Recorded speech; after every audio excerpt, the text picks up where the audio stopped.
welcome. Thank you. Hi, guys. You guys are so cute. Can I take them all home? They're all for you. They're all here for you, so Okay, yeah. you guys are all coming home with me, right? If anyone here lives in Hawaii, I would just stay here though, because this place is beautiful. I've only been once when I was too young to remember it, so being here right now to celebrate stuff I love in a beautiful place is really something special. So I wanted to go back to the very beginning to start here. At what point, because you could say, I want to be a voice actor, I want to get into it, but there's the point where I think you realize, oh, I actually have something special that basically guarantees that I should be here. So at what point in your career did you realize that, I mean, to be completely frank, you're way more talented than a lot of other people out there? Well, thank you, I guess. I started doing voices very young. I used to give every toy a stuffed animal a voice, every animal a different voice. I used to hold my mom's hand and say, like, let's pretend we're from England when we go to the store. I grew up in Toronto, Canada, and I knew when I was 5 that I wanted to be an actress and a singer and a dancer, but I didn't know that I was going to be doing primarily voiceover. And my first job was Hello Kitty. Hello Kitty's Fairy Tale Theater is proud to present The Wizard of Oz. It's my very first job. And then Beetlejuice and Care Bears and My Pet Monster, and it really took off from there. And I don't know, I just kept booking, and I just so lucky. I mean, who gets to say they're Harley and Batgirl and Raven and Timmy Turner and Bubbles and Twilight? I've just had such an amazing career, so I'm very, very grateful. The creative opportunities, it's like normally I feel like oftentimes you get locked into one role that you're very well known for, but it's just like you cover the whole wide range there. I mean, that's the beautiful thing about voiceover, is it doesn't really matter what you look like. You get to play all these characters that you never often play on camera. I wish I could play Timmy Turner on camera, but that'd be really weird. I can't believe how quickly you just turned it on too. Actually, speaking of that, do you consider what you do just a natural talent, or do you think someone out there could learn if they really tried? I think you really have to have it or you don't, and you have to come from an acting background. Anyone that says you don't is dishonest. You have to come from an acting background, and then if you're versatile and good at creating characters, because you can do a job and they can have you for up to 3 different voices before they have to pay you again. So they're going to pick people that are very versatile, and certainly you can improve and take lessons and get better, but you have to have that innate ability to act and possibly sing. Most of us can sing, and then alter your voice. So along the way, is there any kind of trick or tip you would learn that kind of changed the game for you a little? Everybody has their own techniques, but I always tell people to take as many acting classes as you can, singing lessons, scene study, improv. Improv's really great for building characters, and singing lessons helps you learn your range. And if I've got to learn an accent, I don't know, I'll like call the area and like get something like really like where I know a local's gonna be, like I'll call a library or a Baskin Robbins. Like I want to speak to people that live there, and I'll say, can you say these lines? And people are like, am I gonna be on TV? Nope, I'm just copying you.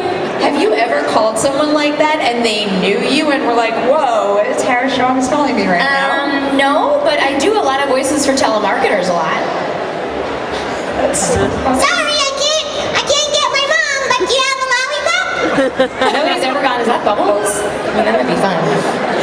Going back to the very beginning again, is there any one gig, because kind of like I said earlier, you could keep booking these opportunities, but even at the very beginning, it's hard to say, oh, this is my real career, I'm going to make a living doing this. Is there any one gig you got that made you think, like, okay, I made it now, I feel pretty good? I don't know. I think, in Canada I had a very well-rounded career, so I was still doing a lot of on-camera and theater. And in LA I do less. I do so much voiceover, but I don't know that there was one moment for me, but I do know when I moved to LA and I booked Batgirl, that was so exciting. And then to sit in the studio with Mark Hamill and Kevin Conroy, I kept pinching myself. And then not long after that was Powerpuff Girls, and it was another job that was 100 episodes of a show, which very rarely happens. It was 101 Dalmatians.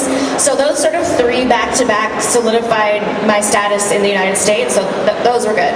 And then of course The Little Mermaid 2, I don't know what little girl didn't want to be the mermaid, but to sing in the studio with Jodie Benson, I was like, okay, I could die tomorrow, it's all all good.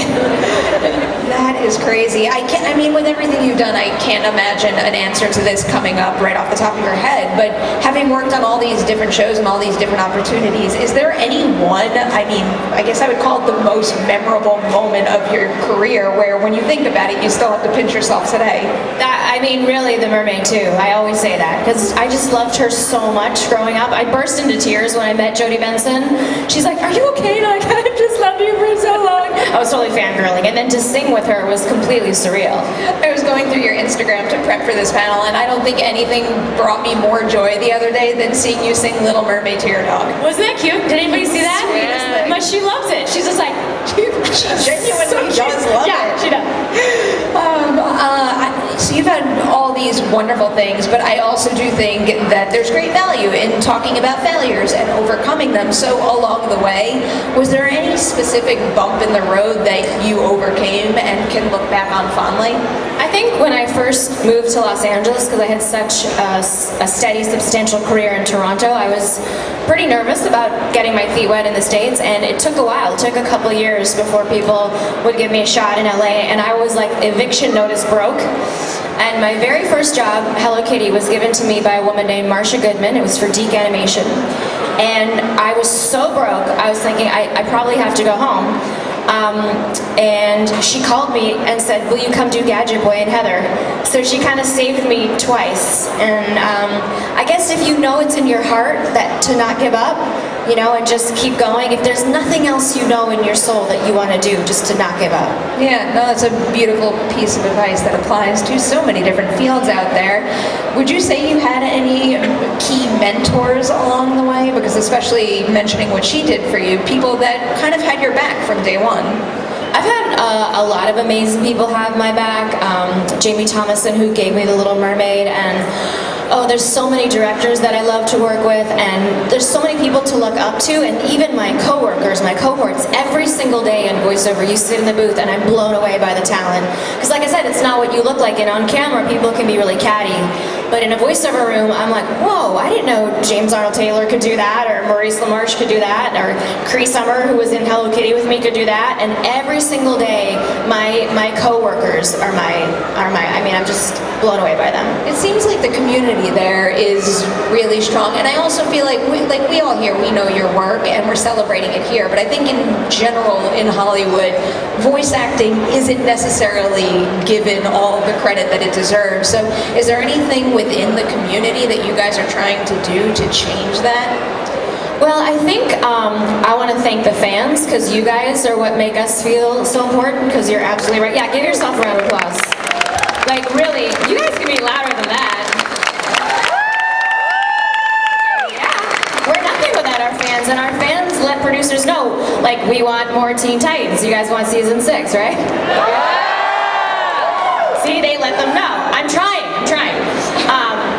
And they let them know that they love their favorite voice actors, so that's great. And I think engaging online is really important. Like, I love Twitter and talking to fans and helping fans that are feeling depressed, or encouraging them to do art, or if somebody's sick. You know, there's this amazing anti-bullying platform from all over the world that I believe combats the bullies, and I love that so much, and I love engaging with the fans. So it's just, I don't know, it's such an amazing community. That part is true, and I think Hollywood could get a little better at appreciating their legacy voice actors. You know, knowing that someone that's been in that booth for 20, 30 years is going to do just as good a job, if not way better, than someone that's, you know, did a guest spot on The Office or whatever it is. Like, and the pay difference is really, really bad.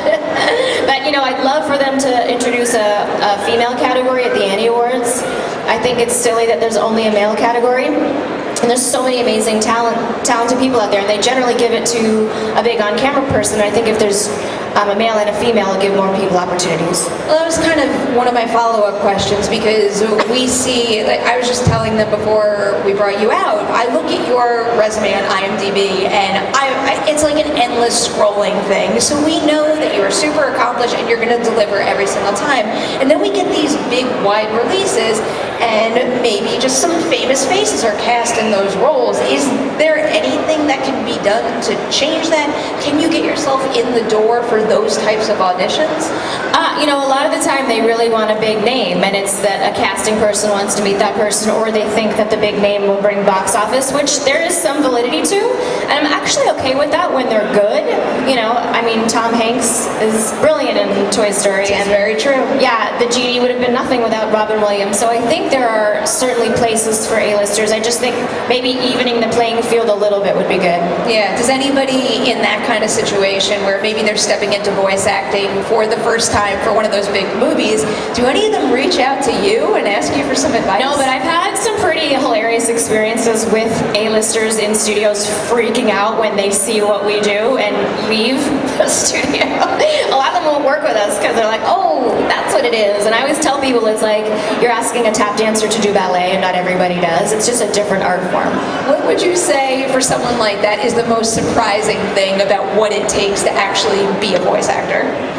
I think for a big on-camera celebrity, if they've never done voiceover, they think it's the same medium, and on-camera is very small, and often voiceover is a lot bigger, and you're emoting with your voice as opposed to relying on a scene or lighting or whatever else is going on, and you really have to imagine all the moments in your mind so that it portrays to the audience what's happening.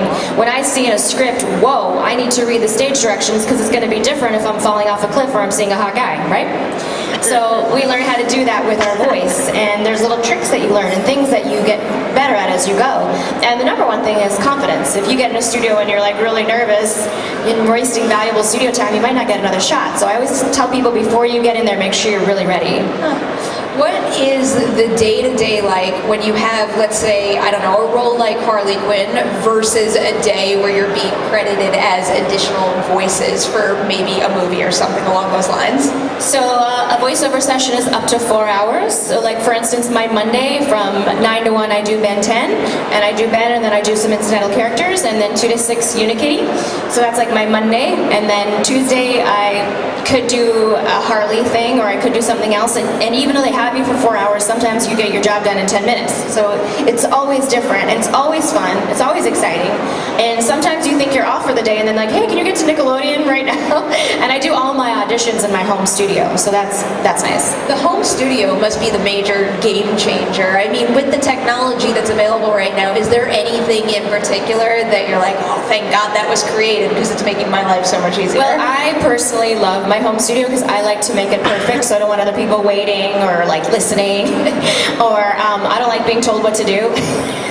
Unless I'm like with the directors and the creators, like if it's someone going, maybe they want this, I'm like, no. Don't tell me how to do it. So I like making it perfect. I'll record something and re-record something 3, 4, 5 times, edit it myself, and make sure it's exactly what I want before I send it off. And I can do it in my pajamas, and I can still be a mom and make my kids dinner and then run back and finish it off. So the home studio was a total game changer for me, that you don't have to drive anywhere. I don't know how many of you have been in LA, but driving in LA is not so fun. So to get it done in my home studio is great. And do you often edit your own stuff? Is that something I always edit my own auditions, always. That's actually very impressive. I didn't know that was But part that's of the not everybody, by the way. Like E.G. Daily likes to go in. She likes to be directed. And there's no wrong answer. It's very, very personal. And that's why voiceovers reaches so many people, because it's so organic. When you're creating a character and you get a drawing of a character and then you have an idea and someone else has an idea, it's a collaborative effort. Yeah, absolutely. I think you could probably... Hey, be quiet! We're trying to do a panel here! I don't think I'll ever get enough of that. I can't believe how quickly you can turn it on and off, too. I wish we could turn that off! We're getting there. We're getting there. Whatever. Is that something you were able to do from day one? Just flip the switch and turn it on and off that quickly? Oh my God. Is there any like particular pointers that you have to go to before you kind of jump into another voice where it's, either an accent or a specific pitch or something like that? Yeah, sometimes, especially if you've done an audition and then you're doing the show, like if it's the first time you're doing that character or early on, they'll need to play you what you did before to get you back into character. Sometimes. And what do you have to go into the sound booth with before you start? Is it, a coffee or a tea or just something? I like multiple beverages. I like a hot drink, I like a sparkly drink, I like water. I have like 3 or 4 drinks at a time. Nothing alcoholic, but I like a few different drinks. Then you could celebrate after. Yeah, and it's fine. Yeah.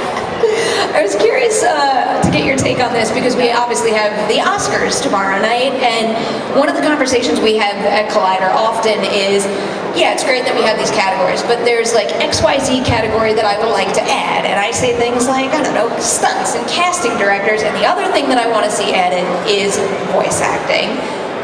Do you agree with that? Why not? And do you see that? Do you guys agree with future? that? Yeah. Such a big part of families and entertainment. There should definitely be. It seems like a no-brainer to me, and I can't quite understand why it hasn't happened yet. One day. Yeah, one day. You are obviously a great voice actress, but I was looking at your resume, and you just did another live-action film. So how is it switching gears for that? Do you have to kind of, retrain your brain as an actor to jump into that kind of filmmaking? I guess it depends what you're doing. So the movie I'm doing right now is an improv, somewhat scripted.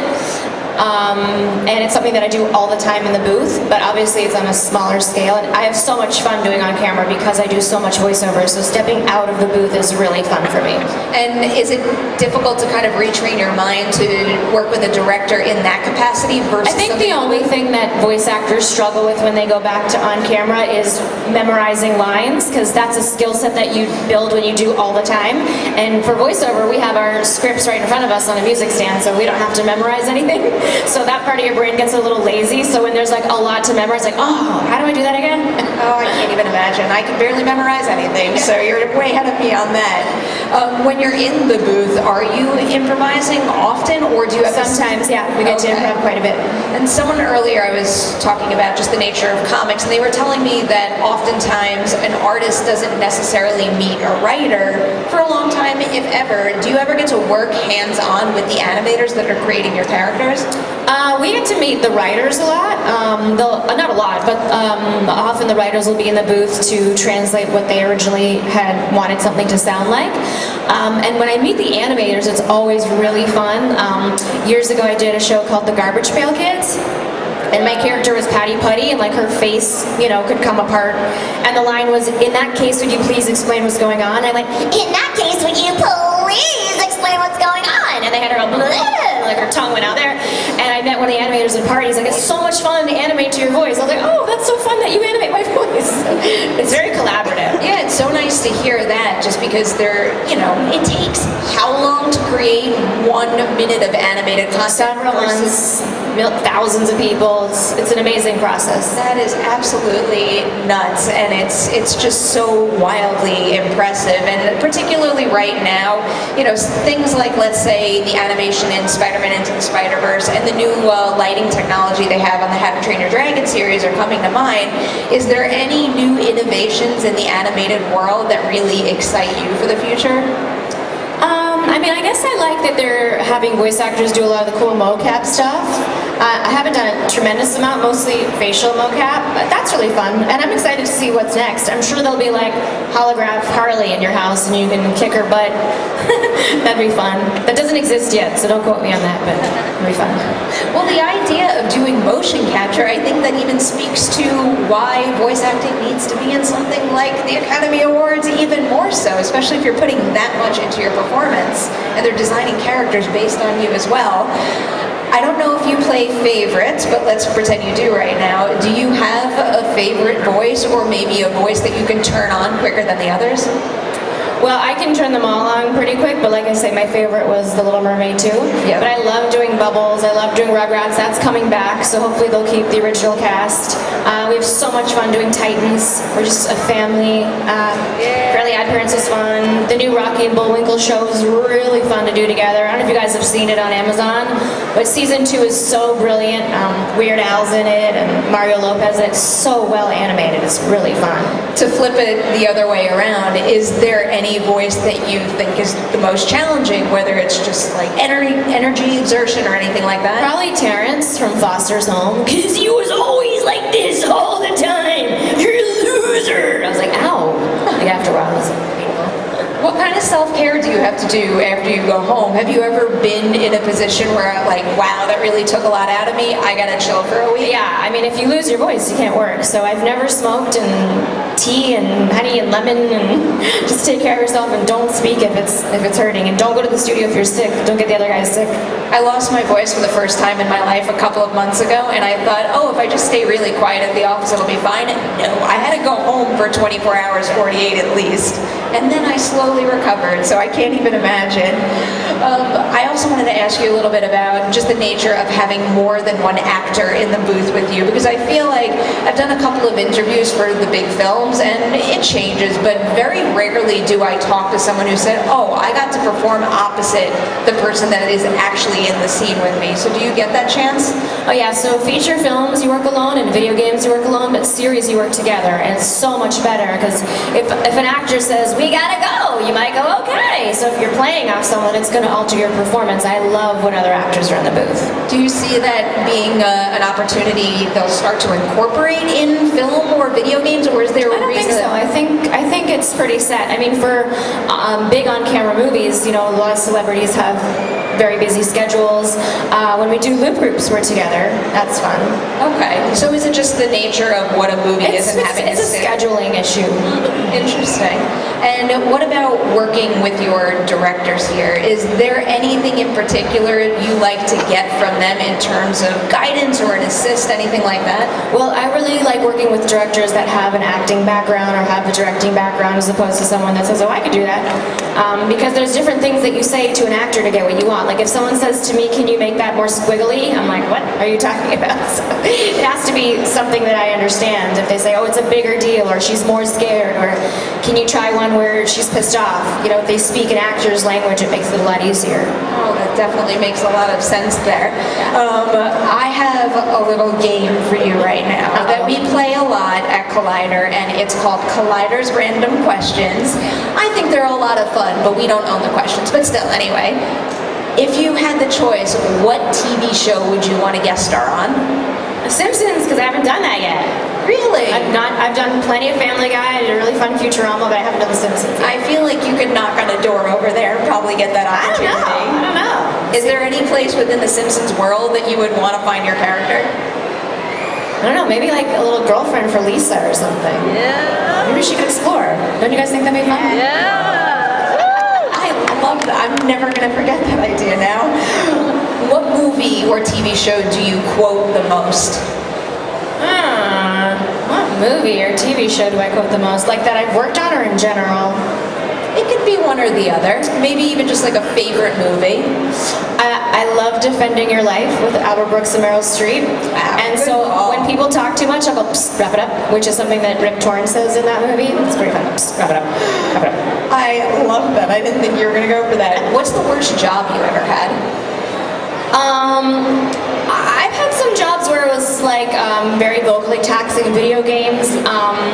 The weirdest was a game called Tekkaman Blade. And you know, often when something comes from another country, the translation is really weird. And in this particular case, the actual translation, the character says, about the party in your pants? I cannot come. I'm sorry. And then she's like apologetic. That was like the weirdest thing ever. Another thing now, I'm never going to forget. Do you own any movie or TV props? I've got a lot of stuff from stuff that I've worked on, and I pretty much buy, if I'm not given, every toy that I've been in, or representative of my shows, so I've got a big old room with a lot of toys. I love that you celebrate it like that. Of course! That's awesome. Do you collect anything, or is that it? Yeah, I mean, for sure. I have so many of my, it's so fun, and my father just passed away, and I went home to clear out the house, and there's a lot of old Rugrats toys and stuff from like the McDonald's stuff, and I took a whole bunch of stuff that I'll auction for charity one day. It's fun. Sweet. Yeah. What is the background on your cell phone? My son and I. I love that. And what's the emoji you use the most? Probably the heart eyes face. That's very sweet and very appropriate. Guys, we're going to save a little time to take your audience questions, so if you want to start lining up now, feel free to jump in and go do that. Before we have to move on to that, is there anything new that you're working on right now that you've got coming up that everyone should keep an eye out for? For sure, still working on Ben 10 and Unikitty, the new DC Girls show that Lauren Faust created is amazing. She's so brilliant, so I'd say let's watch out for those for sure. How do you keep this all sorted in your brain? I don't understand. I have a very noisy brain. I really couldn't imagine. Do the voices like operate? And do you ever actually slip into one of those voices in a All the casual time. conversation? All the time. Ask any of my friends. Where's Roxy? Is she here? Not Roxy. She's my bestie, but I break into silly voices all the time. Do you have a go-to? Well, it depends on the situation. Like, if somebody owes you money, it's better to go, Can I please have the $5 that I lent you? sounds better than give me the $5, right? I think that's totally Someone's fair. bothering me and I'm like, okay, whatever, go eat some waffles or something. If someone's like really pissing me off, okay, time for you to get moving before I crack your skull. It really depends on the situation. I feel like I could accomplish a lot more in life if I was actually able to It's do true, I that. have a lot of people helping me throughout the day. All right. First up right here. Hey, so regarding My Little Pony, have you gotten a chance to meet through conventions or anything Rebecca Choiquette, who Yeah, she's awesome. who gets to sing as your character? And if so, is that kind of surreal just to meet your singing voice? It's not really surreal. She's amazing, and she sounds just like Twilight. And I couldn't fly back and forth to Vancouver for all that stuff, and I can't imagine anyone doing it better than her. So I was very, very happy to meet her. She's beautiful inside and out. She does a great job. Yep, thank you. Sure. Do you make use of the technology that lets you do voice work remotely often, where you can work with a director who's in a different state or country Sometimes, for that matter? if I happen to be out of state, yeah. Often we're phone patching. Yes, hello Tara. I have a question regarding, you were mentioning, you're working as a voice actress, and pardon me, I'm a little nervous. Don't be nervous. I only crack your skull if someone pays me a lot of money. Duly noted, Harley. What I was going to say is, personally, because of the breadth of your work and just a huge amount of it, I count you as one of the all-time great female voice actors, along with June Foray, may she Thank rest you. in peace. It's a big compliment. Jules Thank you. McWhorter. And so that being said, do you have any favorite legacy female voice actors? I'd have to say June, and it was such an honor to step into her shoes. I don't know if Rocket J. Squirrel wears shoes, but holy smokes, it's so cool to play Rocky, right, guys? Yeah, she was a trailblazer for You sure. nailed it. Thank you. And she was so cute and so talented, for sure. It would always be June. Thank you very much. Thanks. Thank you. And what is your question? If you could voice anybody from Teen Titan, who would it be other than Raven? You know, when I first auditioned for Teen Titans, I thought it was going to be Starfire, because when you audition for a show, they give you a one-page on it. It has a drawing of the character description, and the script. And in the character description, it said Starfire was grown-up Bubbles. And I was like, I'm grown-up Bubbles, so I'm going to book that. And I was already doing Batgirl and Kylie from Extreme Ghostbusters and Fillmore and Sharina Wicked and all these super depressed teenage girls. So I thought, how can I make this different? And I went in and did Raven sort of as my own voice, and then I left the studio. And as I was walking out, I said to the director, Andre Romano, can I try one more thing? And I just had this last-minute idea to do this weird little role every time she said everything. And that's what booked the part, having this idea. So it would have been Starfire, but I'm sure happy to be Raven. If you could role swap with anybody on any of your shows, who would it be and why? I mean, I've had the opportunity to do that, and I talk to myself all the time. You know, like I'm arguing with myself right now as Harley and Batgirl all the time on Lauren's new show. Do you find that you can connect to a lot of your characters because they're all so extreme and colorful and fun? Yeah, and there's a little part of me in everything that I do, so it's great. I mean, when I'm, doing Twilight Sparkle, I know that I'm talking to kids and adults about friendship lessons that behoove everybody. Even I've learned some things doing that show. When I do Harley, that's like my therapy. If I'm really cranky and I get in there and get to scream and kick butt as Harley, that's a good day. one of the most beautiful things about a lot of the animated shows I see today is the fact that it's not just for kids and it's not just for adults, but it's for everybody, and families can celebrate it together. Do you think about that before you jump into a new project? Not really, but I definitely recognize a good show that can do that, that can bring families together, that's, you know, kid safe, but has enough adult humor that the parents aren't bored. And I think most of my shows have really encapsulated that. Absolutely. What's your question?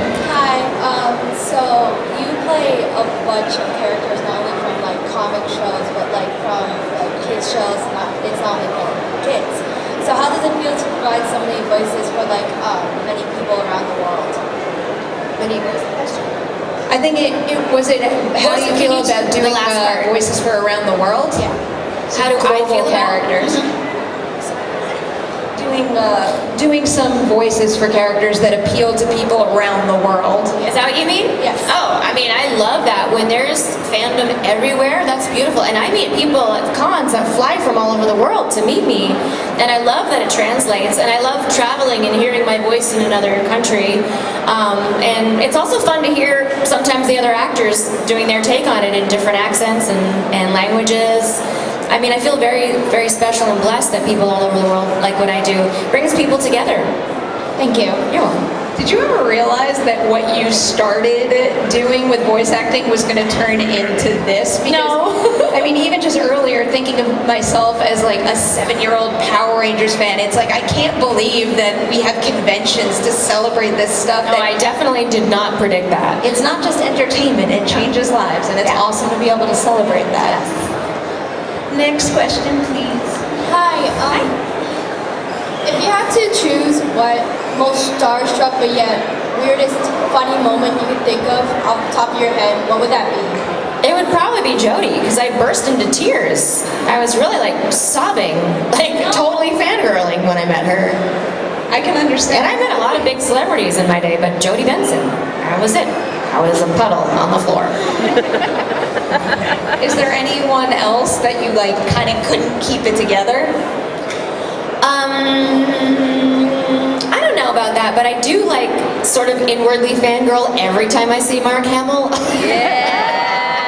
I totally understand. He's just so brilliant and so sweet, you know, and he's one of those on-camera actors that is brilliant in voiceover too. When you're watching him, you're like, wow, that guy's really good. You know, he's not just there because he's an A-list celebrity. He's earned that spot. Yeah, absolutely. All right, up for our next question now. Hi, since you voiced Harley Quinn in the Batman Arkham video game series, do you by any chance play the video games themselves? So I don't have a tremendous amount of time to play games, but my kids do. So it's really funny when I'll come in and my son's like, Mom, I just killed everybody as you. Oh, that's cool. They like Injustice a lot. So I get to see it, but I don't really sit and play as much as I'd like to. Cool. Thank you for your question. All right, next up over here.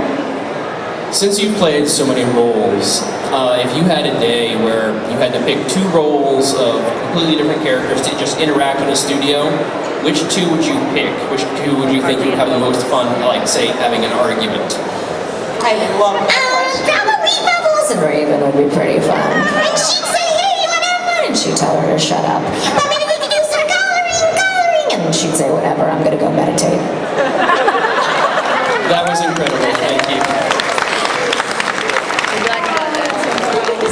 Hi. Oh. How are you guys doing? Good, good. Our question is, with all the other voice actors that you have gotten to work with, which one would you say you had the most fun to work with? Ooh, that's a good question, because honestly, everyone is so much fun to work with.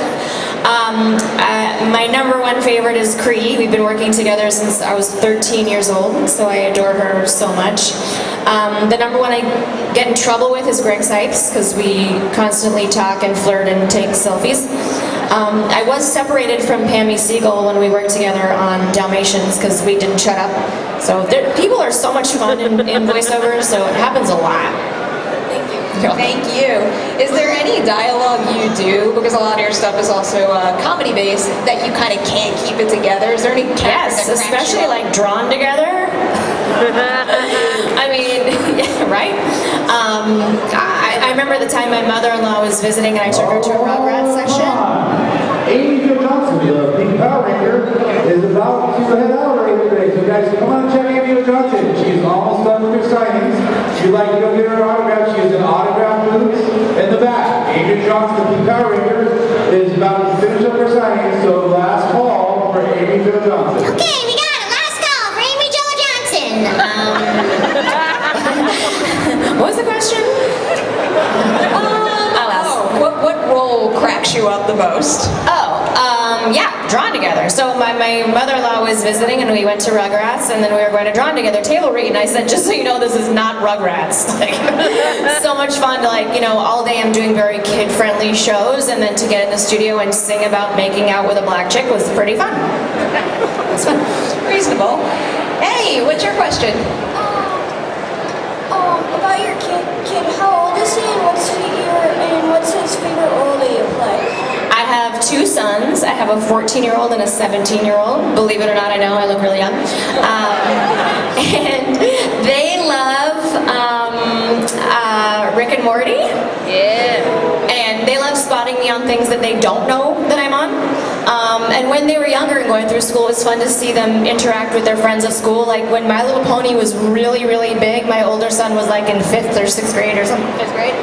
And I would come to school for like hot lunch and people would swarm me like, Tara, what's gonna happen in the next season? And you know, like, oh my God, can your mom tell you what's happening next season? And my younger one's like really, really proud of me. Like we'll be in line at Target and he'll go, do you know that my mom's Timmy Turner? It's like, oh, she's Timmy Turner.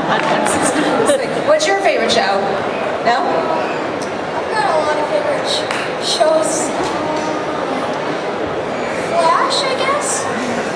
Good choice right there. All right, we've got our next question right behind you. Hi, what's your opinion on the Suicide Squad, Birds of Prey, those movies coming out? Well, I haven't seen the movie yet, but I sure love Margot Robbie and she's gorgeous. Is that what you mean? Mostly, yeah. Yeah, so I think she's wonderful and it's great that they chose her. She's a beautiful actress and I think she does a good job. I haven't seen the movie so I can't really say too much about it, but I do get really upset when I don't get to do it for voiceover. I'm not gonna lie, I get really irritated when they pick someone else to play Holly because I'm Holly! Right, exactly. I agree. Thank you so much for your question. My final question is, who's your favorite Batman and who's your favorite Joker that you worked alongside? No question, Kevin Conroy and Mark Hamill. There's no question. It's not a question. Thank you very much. You're welcome. Thank you. Hi. First of all, great work in your voice acting career, and with your more recent work in live action, I was wondering if DC offered you a live action role, whether it be a supporting character or a main character, what would be your first few, like top 3 picked as a character? First of all, I'd love to do that. I think that'd be so fun. And I mean, when we started doing Titans, all of us could have played ourselves on camera. Maybe now we're like the parent Teen Titans, you know, like The Incredibles kind of, but on camera, like Raven's a mom or whatever. And Holly could be a mom too, right? There was the game where she had a baby, right? Kind of. That'd be fun. I'd love to do that. I've said forever that even in a movie where we're not the title roles, that they should have like me and Conroy and Hamill like just sitting at a booth somewhere, like how Stan Lee used to put himself in films. I think it'd be fun. Not that I'm Stan Lee, but it'd be fun to put us like in a scene like that. That'd be really fun. I would totally watch that. Yeah, there was a little bit that I did on Arrow where it was Harley's voice. I'm sure you guys know this. And the fans went cuckoo. I was like, put me on the show. That'd be so much fun. Yeah, I don't know if you remember, but in one episode of Justice League Action, they had Mark Hamill play all 3 different roles in the same scene. So maybe, I don't know, you could do something like that. Yeah, that'd be fun. Thank you. Thank you. All right, we got 2 more questions here. Hi, big fan of your work. My favorite role from you is Cindy from the Boondocks, and hearing Tommy Pickles sound like Cindy like later on in years just come to my mind. Anyway, as much as you can share, if there's one fan interaction in your time going to these concerts that's really stuck out in your head, a fan interaction at a con? Or in general? Okay. That kind of sticks out to you. I have several. Today there was a girl crying so hard. Is she here? Where's that little girl? Is she there? Or she was crying? I don't know. There was a girl today sobbing uncontrollably. She was so adorable. I wanted to take her home. Is she there? Yeah, you! Stand up. You're so darn cute. This one, I was dying today. She was so cute. You're gonna come give me a hug later, right? We'll try to take a picture. You're not crying. That was really cute. And there was a little girl that came to see me who was suffering from cancer. She was 4 years old, and her dad asked if I could help raise money for her treatment, which I did on Twitter. And 2 years later, she's cancer-free. Yeah. And my favorite one, about a year ago, there was a girl dressed as Raven that talked a lot to me about the character in Raven, and I looked over and I saw her mom crying, and I asked her if she was okay, and she said that her mom said that her child was severely autistic and hadn't spoken in 5 years, and when she knew I was coming, she hadn't shut up. So I was like, that's a great story. And of course, Emma, if you guys watched any of what happened at BronyCon, my good friend Emma was really badly bullied and even beaten for liking My Little Pony, and she lived in Belgium. And her sister contacted me that she was really, really, really depressed and not doing well, and all the fans from around the world paid for her ticket to come see me at BronyCon. And I brought her up on stage for the first time, and she was shaking, and she was so happy, and she was by my side signing autographs with me all weekend. So I have a lot of really special moments, and meeting you guys means everything. Like, thank you all for coming out all the time. You guys are amazing. Thank you so much. Thank you. All right, rounding it out with this one last one. Well, I kind of feel embarrassed now since that's such an inspirational question. That's okay. You can ask a dumb question too. Well, I wanted to ask, what was your inspiration, or how did you come up with your Truffles voice? And did you ever, just out of fun or out of anger, actually go and yell at someone in that voice? Like, Chowder was my younger son's favorite show, and they said they wanted Carol Kane, but they wanted her like a little Yiddish, and so I'm Jewish and I grew up with Yiddish-speaking people, so she was hilarious, and the animation on that was so beautiful. I wish that show went on forever. Like, there'd be one color on someone's outfit in the background going a different direction. It was so beautiful, and I don't know, like, she just started yelling at people. Okay, we got it right now. And the director like, we can't understand what you're saying. I have no idea what you're saying. Like, okay, does my butt look fat? You know, I was like, it was just, it's so much fun. So I would do that voice to my younger son a lot. But that wasn't a dumb question. That was a great question. Give yourself a little pat on the tuchus. Thank you for the question. To close this out, if you could make one specific thing happen for voice acting in the future, what would it be and why? I would say recognition for the voice actors, maybe some more fair play residuals in video games. We work so hard on video games, and more people buy video games than shows nowadays, so it'd be fun to have a little piece of that, knowing like when I do a video game, I don't just phone it in. Like, I'm very conscientious about every moment. When you guys come to me and say Final Fantasy was my childhood, I feel like I'm in the game with you guys, so I think that would be great. Just a little more recognition for the journeyman actors out there busting vocal cords every day. I like the sound of that, Tara. Thank you so much for your time today. Thank you, everyone. Showing up. Continue to support your favorite voice actors because they are wonderful and incredibly talented. We'll see you guys soon with some more battles.